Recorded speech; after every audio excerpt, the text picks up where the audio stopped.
Hey everybody, Craig from the University of Applied Research and Development. This is part of our Veteran Stories Difference Makers. I'm delighted to have Sean Douglas here with us. Hi, Sean. How's it going, man? Great to have you with us, veteran of the Air Force. Why don't you tell us about your motivation for joining the military? I joined actually the day after 9/11 happened. I was working at Discount Tire as a warehouse manager, and 9/11 happened.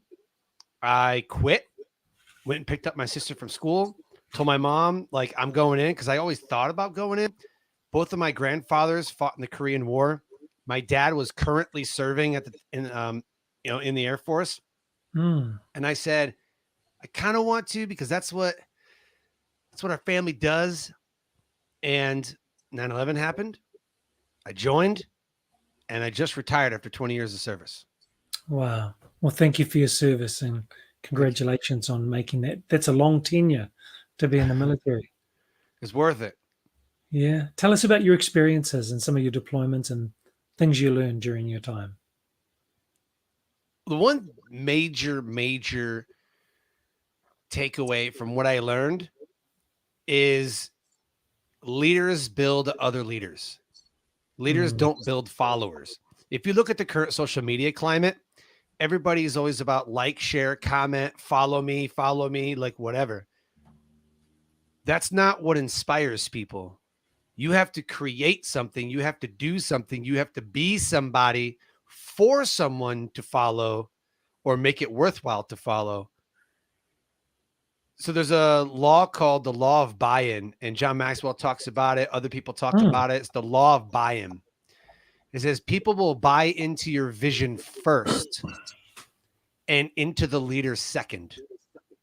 Hmm. So you have to buy into the vision, because if you don't care about the vision, why would you buy into the leader? Flip Right. side of that, if I buy into the leader and I don't like his vision, then I'm not going to follow it anyways.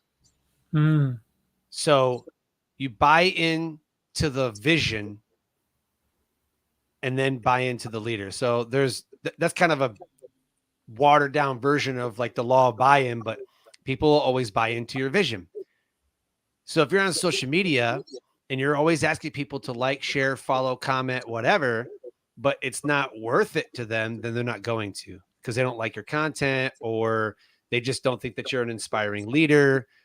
So create things and build up other leaders around you. And that is what it inspires people. That was my big takeaway from the military.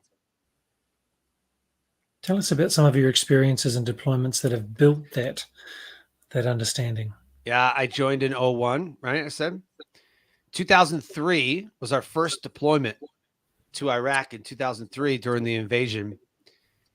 And that was the first taste. You know, I joined the Air Force. Everybody's like, oh, it's the chair force. Oh, you deploy to the local Ritz Carlton. Yeah, you deploy to the local hotels. Maybe that was cool in the 80s and 90s, or maybe that's what other people think. That was not the case. I slept in a tent for 228 days. So in Iraq, we were deployed. Let's see, I've been deployed to some places I can't say, but places like Iraq, Afghanistan, UAE and Qatar, it's kind of like our Middle East holdover. You go to UAE for a little bit and then you'll forward deploy to an undisclosed location. You'll deploy to Qatar, which is like the big kind of Air Force hub for everything. All the supplies come in there, all the airplanes come in there, like everything comes in there. Right. So we stage there, we'll fly missions out of there, and then we'll forward deploy to like an undisclosed location again. Been to Bahrain, Kuwait. It was kind of a stopover in Kuwait, but yeah, I've been deployed six or seven times. I think it's 6 times over Mm. the years. Our last one in 2017, that one was pretty bad. That wasn't a good one, but I mean, there's been some great ones. I spent 190 days. I don't know, it was like 6 months or something. Like in Qatar, it was like the easiest deployment that I've ever done. I mean, there's no fighting over there, so it's not like you're given a weapon, but we're just flying some missions and doing some things and dropping bombs and whatever. So yeah, man, I've had great deployments, and then I've had not so good deployments where you're given a weapon and combat gear like on the airplane, and I've deployed with weapons and gear, and before we even, I'm like, where are we going? They're like, oh, we'll tell you when we get there. Like, what? Like, here's your weapon, here's your vest, here's your helmet, here's your, like, where are we going? So it's just, you just roll with it. You said that the 2017 was the worst. Was that Afghanistan? No, Are you able to tell us something about it? no. Okay. So, into not telling us the details of the where, but Yeah, I can't tell you what? where, but I could tell you Hmm. kind of like what we were doing. Yeah, yeah. So we were told. So I was at a strike unit, and it was right. So it was right around the time of like the Assad and like Syria, like all that Mm, stuff was happening. mm, So we were doing security and looking for people and dropping bombs and kind of that stuff, like for the Syrian war. mm. And not all of us came back. So that's always that's always it's just tough, like Mm.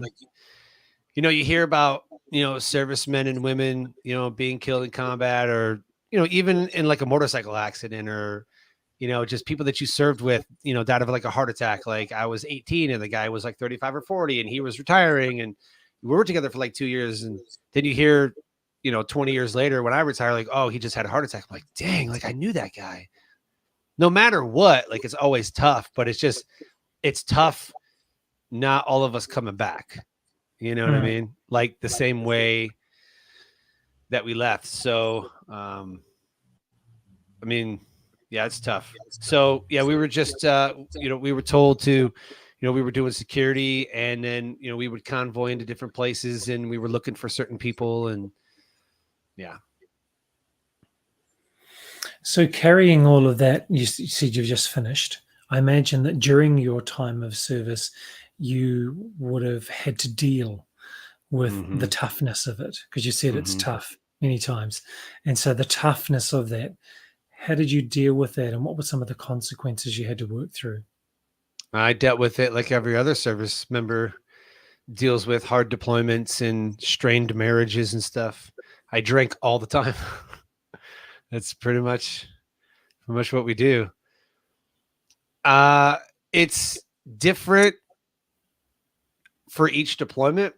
Some of them, like when I came back from Qatar, I was like, it was easy. Like it was fine. Like we had a good time, like I had fun, I wasn't getting shot at, but, I came home and transitioned. I mean, each transition's a little different because your spouse is at home with the kids and she's kind of ran the house, or he, I know married women who have a husband that's not in the military, is just a regular dude, but they've ran the house.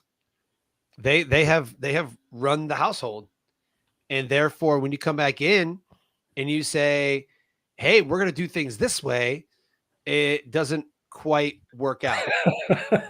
And the kids get mad and they're like, well, mom, what was like, well, I'm back and I'm in charge. And it doesn't usually work out. Uh-huh. But there's other deployments where you come back and you feel like a piece of you has not come back all the way. And therefore I got into a really bad, so like 2006 and 7 was kind of tough. 2007 was a really bad deployment to Afghanistan. We were in Kandahar, and again, there was a lot of attacks going on, and a lot of people were killed in combat. People that I knew, people that I didn't know, but it was so what I did from 2006 to 2009 was I was ABDR, which was aircraft battle damage repair. We basically went and recovered shot down airplanes, if there were any, or crashed airplanes. Sometimes there was an airplane that had maybe crashed, or we actually had an airplane crash into another airplane, like Wow. there. A base was under attack, and anyway, so an airplane crashed into another airplane with live missiles and all that. But anyway, we go out and we recover shot down airplanes and bodies. There was 2008. There was an F-22 that crashed into the mountains in Alaska. We went to go recover the airplane and the body, and it was too frozen. So we actually had to wait until spring to come back and go retrieve the pilot. Wow. That stuff that's tough. Yeah, it's tough. So 2007, being deployed to Afghanistan was not fun, and therefore I drank a lot, like all the time. And we didn't really, like, we weren't taught resilient skills like we are now. Mental health wasn't a thing. PTSD wasn't like mainstream like it is now. 22 a day wasn't talked about mainstream like it is now. We're well aware of the effects now. 2006, 7, 8, 9, not so much. So I drank all the time. And then my wife and I filed for divorce, and that was the year that I tried to take my life. Wow. And then you're here now. So obviously some people, some things, and you. Some people that I worked with who I just didn't feel like I belonged anywhere. I didn't feel like I was a part of the team. Like I don't know, my whole life I always felt like an outsider. You know, I'm a middle child. So the younger kid always got babied. The older kid got everything. So there was that. And then, you know, just being part of the team, like it just always seemed like I was the youngest member of the team. So when I was in ABDR, I was the youngest ranking person there. I wasn't the youngest age person, but as far as military service or as far as rank goes, I was the lowest ranking person. And then from 2009 to 2013, I was one of the lowest ranking people again, until more people came in and more instructors. Then we had like lower ranking guys, and, you know, I kind of moved up, but I don't know. It just seems like I was always the lowest ranking guy.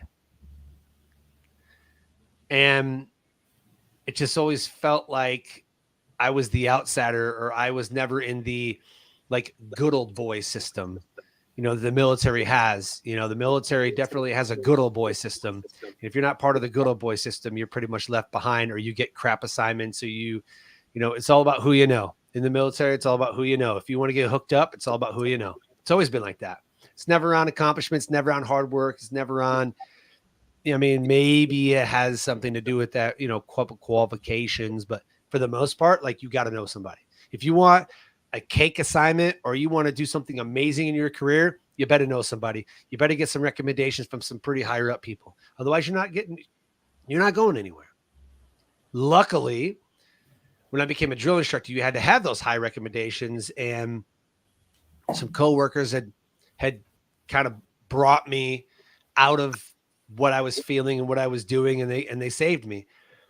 So I went to talk to chaplains, which at the time I was not a Christian. I walked away from the Catholic faith. I was like, this is a bunch of BS. There's no way this is absolutely true, because if God is almighty and powerful, then who created God? And he can't just sit there in existence. Like, somebody has to create something, you know, whatever. Right. There's not this altered universe, whatever, you know what I mean? Like, there was just so many questions. And I was raised that you fear God and he's, you know, all powerful. And I was like the Wizard of Oz. I don't get it. You know, sit, stand, and kneel. That's pretty much what you do in church. Time to kneel, time to pray, time to, okay, we're out, you know, and then next week you do it again. So I walked away from all of that organized religion and God and everything. I was like, screw that. I don't need that. And my life was in shambles.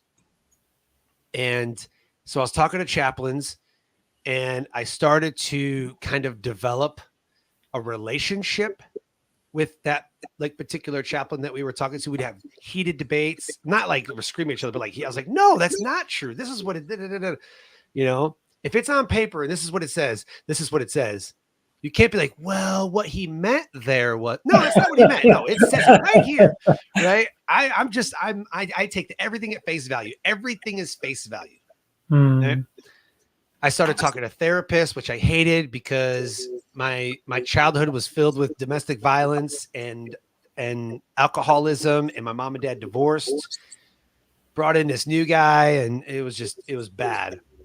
So I spent some time in therapy as a kid for childhood abuse and watching my mom get beat up and my sister get abused. And I don't like therapists. So there's a saying in the military. A man's walking along thinking about his life being in shambles, and he falls into a hole. A senior leader walks by and says, "Hey man, how'd you get in that hole?" And he hears the cries for help. And the man who fell in the hole, the soldier who fell in the hole, he's like, "I don't know. I don't know how I got here, but I need help." And the senior leader says, "Dig deep, man. You got this. Just dig deep." And so he did. And the soldier dug the hole deeper. He's crying out for help, and two therapists walk by. They pull up a chair and they say, "Hey, how did you get in this hole?" He's like, "I don't know. I don't know how I got in this hole, but I'm in this hole and I need help getting out." And they're like, "Well, how does that hole make you feel?" After an hour, they fold up the chairs and they say, "Okay, we'll see you next week." A soldier's walking by, blessed, whistling at the morning, hears the cries for help and looks down and says, "Hey, what are you doing?" He says, I don't know how I got down here." And he jumped in the hole.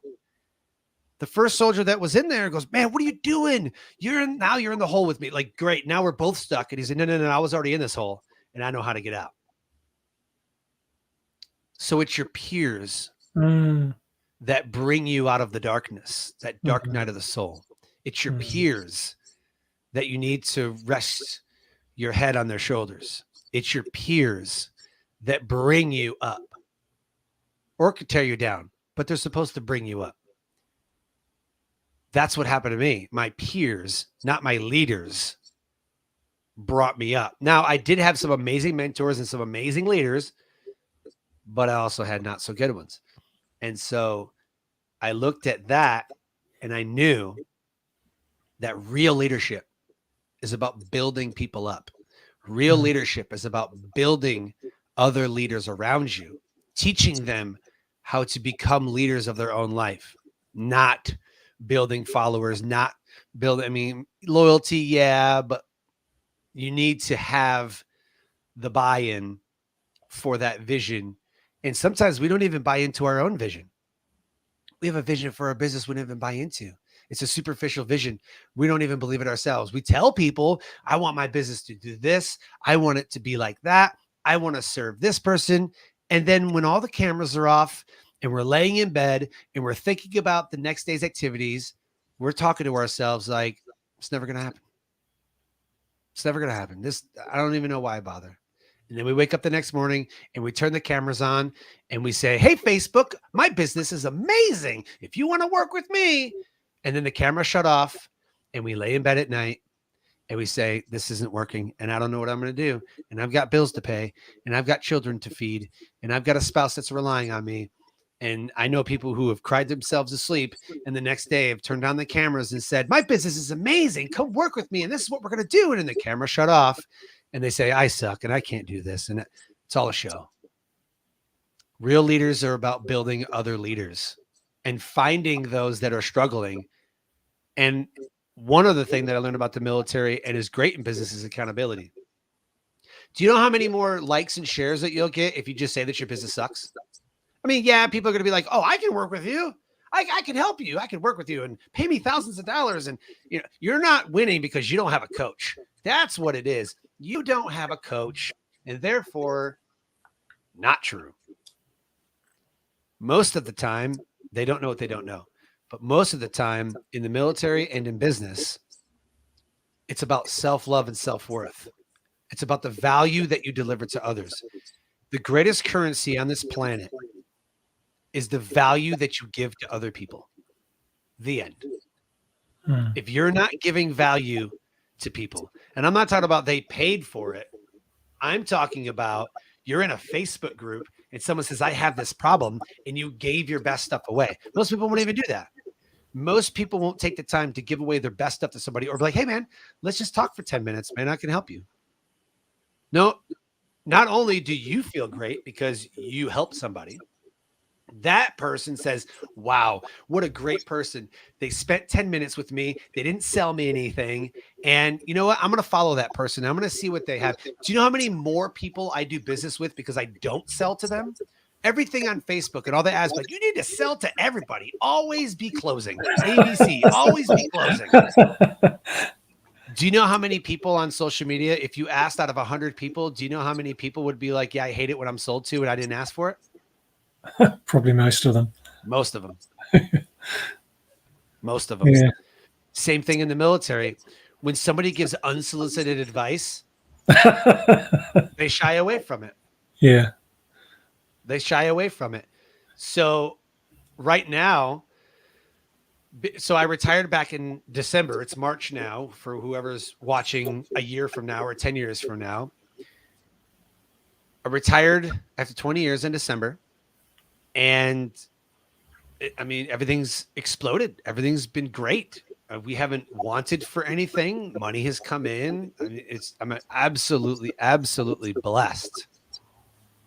But I've taken the approach that I've taught about. I want people to buy into the vision, not to me. I want people to buy into the vision of what I want to create. And that's what I do. So tell us what you do. I mean, I have a sense that you said do. So we are a positioning agency. The Success Core is a positioning agency. Positioning is everything. Positioning, and this will tie back again. It just circles back into leadership. Positioning is how the marketplace receives and perceives the value that you deliver. That's what we define positioning as. Somebody else can define it as something else. That's great. But the Success Core is a positioning agency that creates markets, launches, monetizes, whatever it is that you want to create. So we create, launch, and monetize podcasts, books, online and offline businesses, coaching programs, products, and services. Most of the failures of business is either capital or positioning. I mean, you could run a business into the ground. It could be a multi-million-dollar business. Someone with no experience could just run it into the ground. But most of the people who either start a business or are currently running a business are searching and searching and searching for clients all the time because they're not positioned. If you ask people, I have a challenge for everybody, and I say this almost every day, definitely every week. Go to social media on every single one of your social media platforms and say, hey, we're thinking of rebranding and going over our business. You know, it's time. You know, it's been a couple of years. Every business should rebrand every 5 years, period, the end. Every business. Update your logo, update your website, update your marketing, everything. Everything needs to be rebranded, redone every 5 years. It's kind of like, you know, you're just surveying your business. You're just taking an outside perspective and saying, how is it looking? What's it doing? Because when you're in it, you're in it. Like, you don't really see what's going on around you. You're just in it.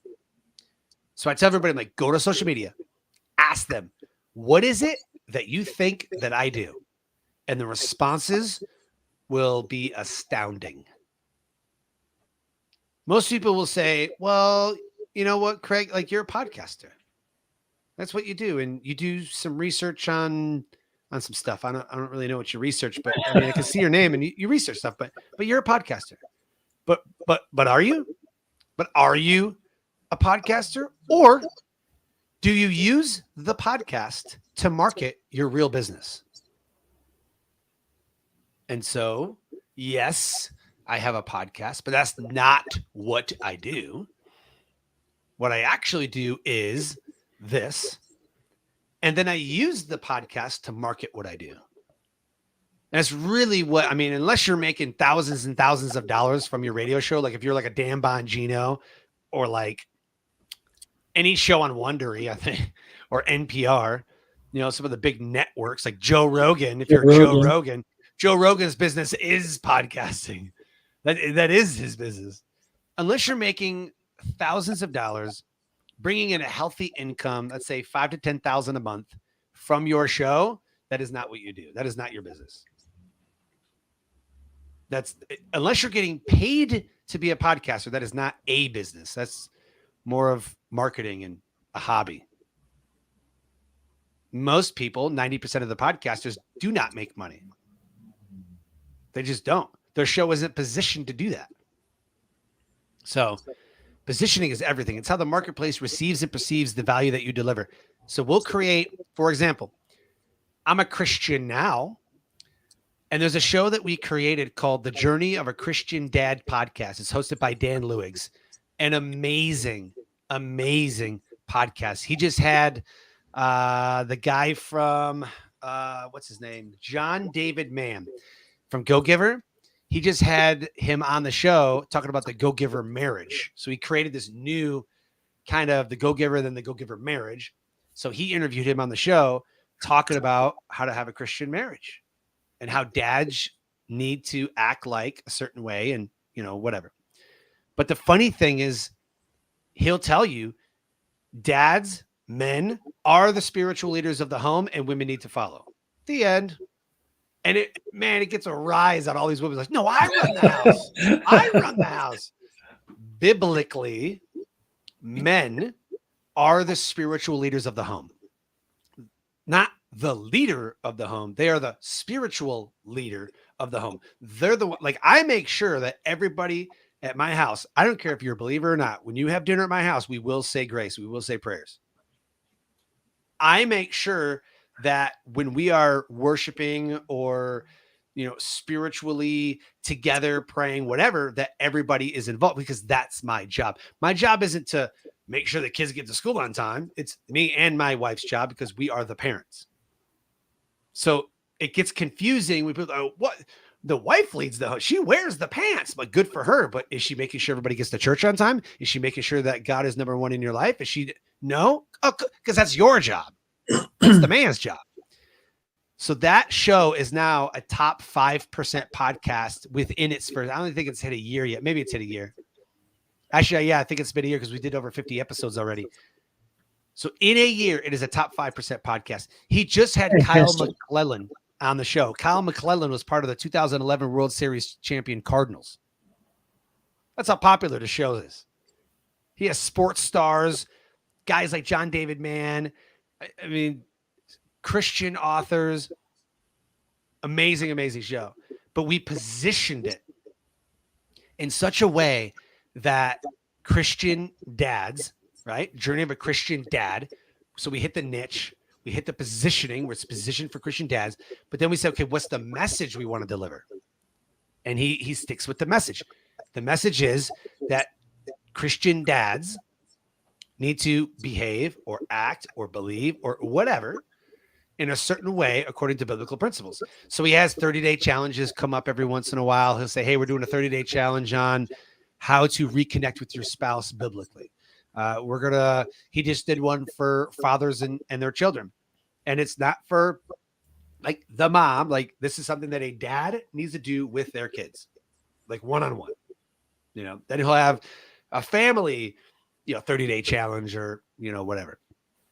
Another show that we positioned, they weren't ranked at all, really. They had quite a few thousand followers, was the Hobby Hustler podcast. And it's a side podcast. And we're not working with that show anymore.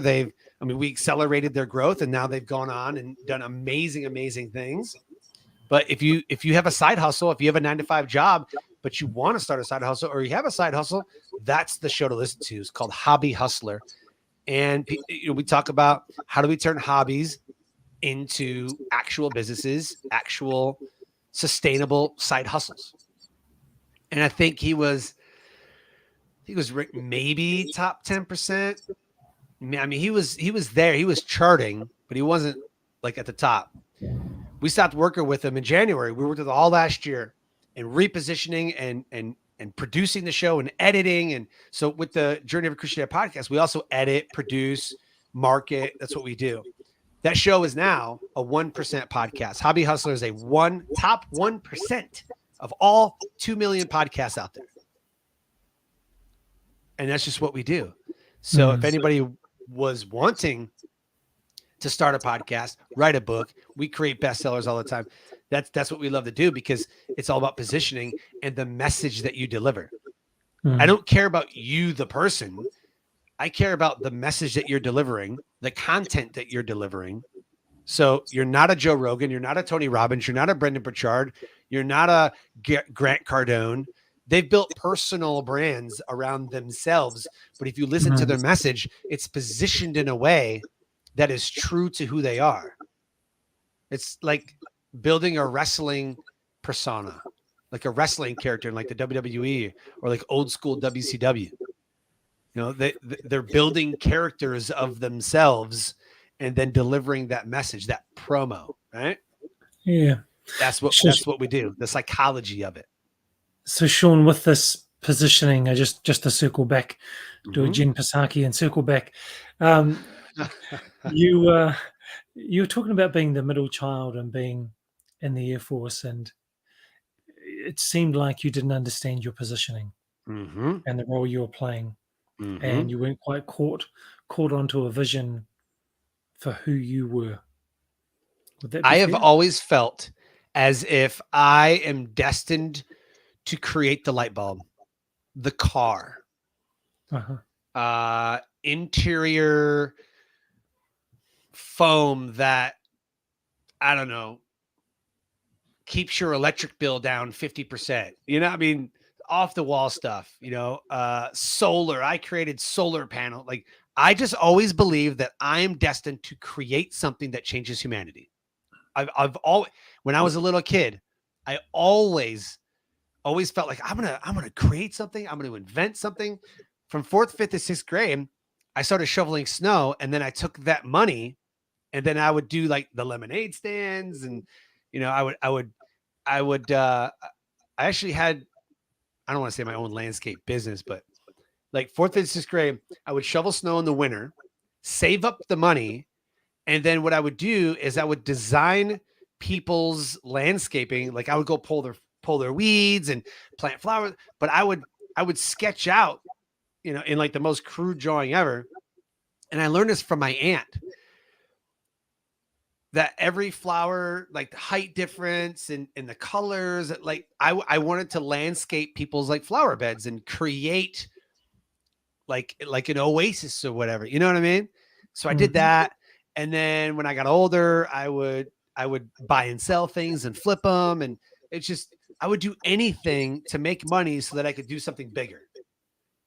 Even my jobs, you know, I worked in restaurants most of my up until 18. And then I got a job at like Discount Tire.